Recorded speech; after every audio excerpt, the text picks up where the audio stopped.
After suffering a major defeat at the Battle of Sekigahara, Miyamoto Musashi was left a samurai without a master, also known as a ronin.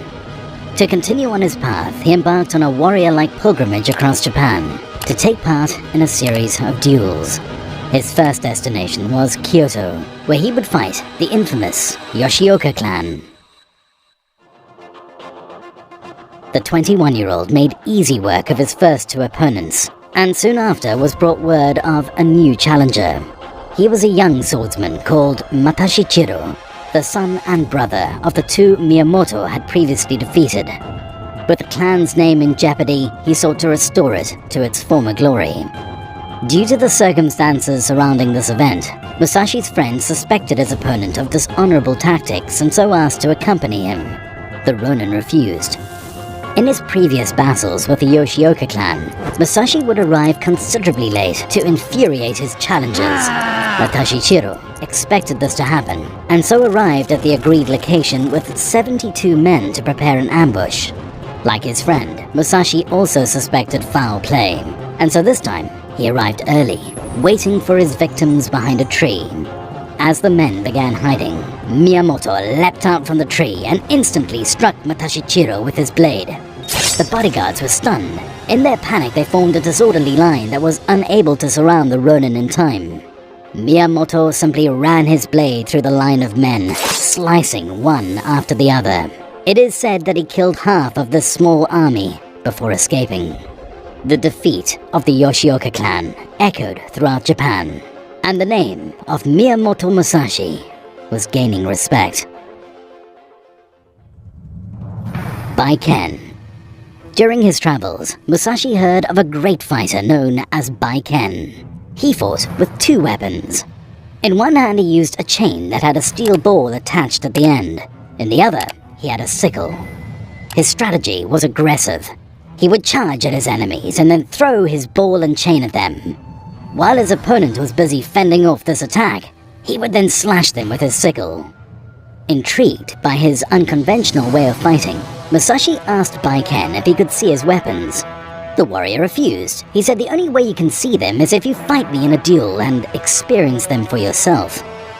Miyamoto was not one to back down from a challenge, and so his friends rushed to stop him from accepting.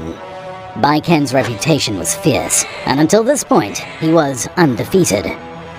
Sure enough, the ronin's proud warrior spirit would not be deterred. To Baiken's surprise, Musashi appeared at his tent with two swords, one long, one short, and notified him that he was ready to fight. Instead of allowing Baiken to overwhelm him, Musashi charged first, gaining the upper hand. Due to his two swords, his opponent was unable to find an opening to launch his ball and chain. The ronin would simply deflect the attack while still being able to strike with his other hand.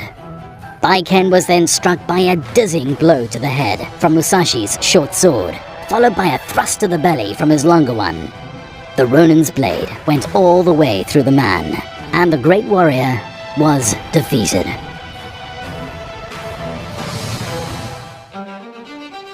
Sasaki Ganryu. A few years later, Musashi challenged an opponent that was arguably his toughest yet.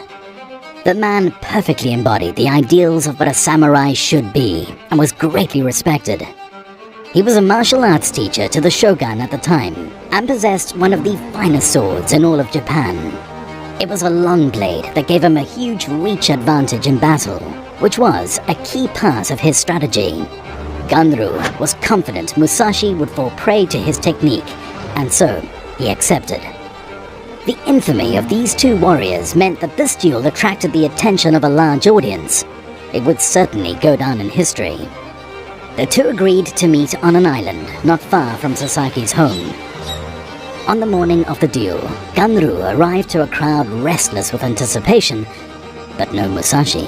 Hours passed without a sign of the legendary ronin. "Is this great swordsman too afraid to fight me?" he shouted to the crowd. Soon after, a small boat was spotted in the distance with a man gently rowing towards the island. He looked serene and unfazed by his onlookers. As he got closer, the crowd could see it was Musashi. He was carrying a sharpened oar as a weapon. was dressed in rags and wore a dirty towel wrapped around his head. He appeared in complete contrast to the prestigious samurai who he would soon be fighting. Ganryu's fury grew further still. While Musashi's weapon was unconventional, he chose it because it was even longer than the famous blade. The duel began, with both of them swinging at each other with their weapons. Ganryu's attack narrowly missed cutting off Musashi's headband. The Ronin's wooden oar, on the other hand, cut Ganryu on the forehead due to its extra reach. Unperturbed, the two made a second strike at one another. Again, Ganryu's blade didn't land, while Musashi's did. The length of the sharpened oar reached Ganryu's throat and sliced it, killing him. The Ronin turned away and left the island as serenely as he arrived. Miyamoto Musashi's name would go down in history as the greatest warrior to have ever lived. In each of these duels, Musashi adapted his strategy to defeat his opponents. He used their over-reliance on old techniques against them and utilized the element of surprise to secure victory. It is human nature to want to remain in our comfort zones and repeat what has worked for us in the past. However, for the opponents of Miyamoto Musashi, this proved to be a deadly mistake. While it may appear safer to cling to what we know, time can often reveal the opposite to be true. Our reality is always changing, meaning our methods are likely to become obsolete. We must stay in motion, constantly looking for better ways of doing things to remain successful. You should not have any special fondness for a particular weapon, or anything else for that matter. Too much is the same as not enough. Miyamoto Musashi.